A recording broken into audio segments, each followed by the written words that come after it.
अस्सलाम वालेकुम रहमतुल्लाहि वबरकातुहू।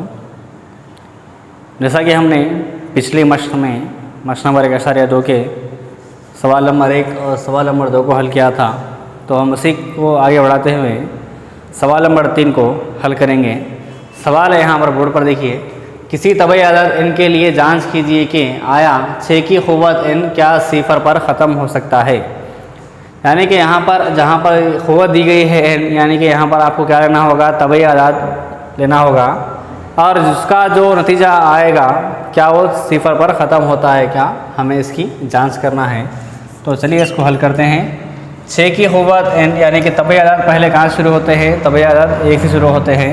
6 की क़ुव्वत 1 यानी कि वो क्या होगा, ये 6 कन 6।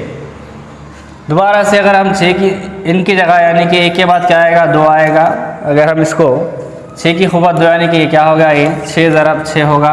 6 के कितने होंगे, 6 के 36। उसी तरीके से इनकी जगह पर अगर आप 3 रखें तो लिखना यानी क्या होगा, ये 6 ज़रब 6 ज़रब 6, 6 के 36, 36 के कितने होंगे, 216। इस तरीके से आगे सिलसिले को आगे बढ़ाएंगे। 6 की क़ुव्वत 4 यानी कि 6 ज़रब 6 ज़रब 6 ज़रब 6 मसावी है 1206।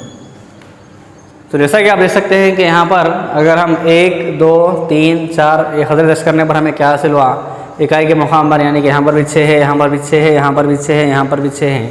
अगर हम इस सिलसिले को आगे बढ़ाते ही जाएंगे तब भी क्या होगा, इसका आखिरी रुकन क्या होगा, उसका आखिरी रुकन 6 होगा। तब हम ये कह सकते हैं हम कि 6 की क़ुव्वत n जो है सिफर पर ख़त्म नहीं हो सकता।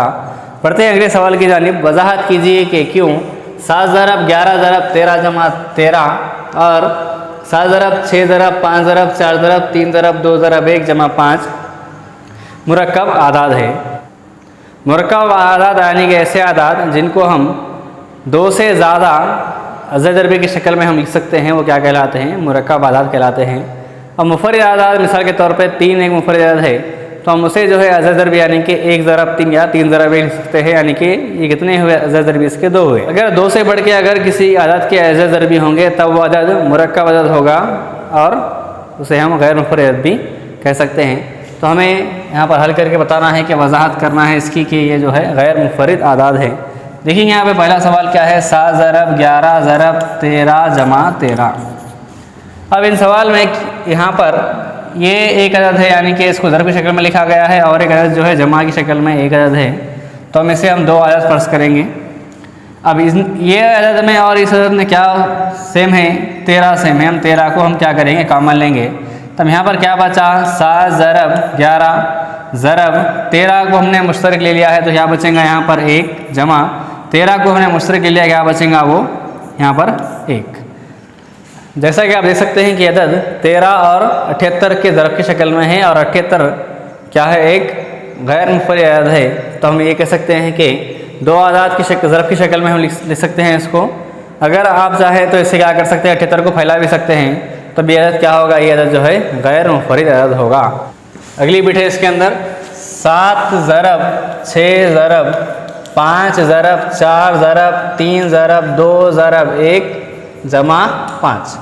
अब यहाँ पर इन दोनों में कौन मुश्तरक है, यहाँ पर 5 मुश्तरक है और यहाँ पर भी क्या मुश्तरक है, 5 मुश्तरक है।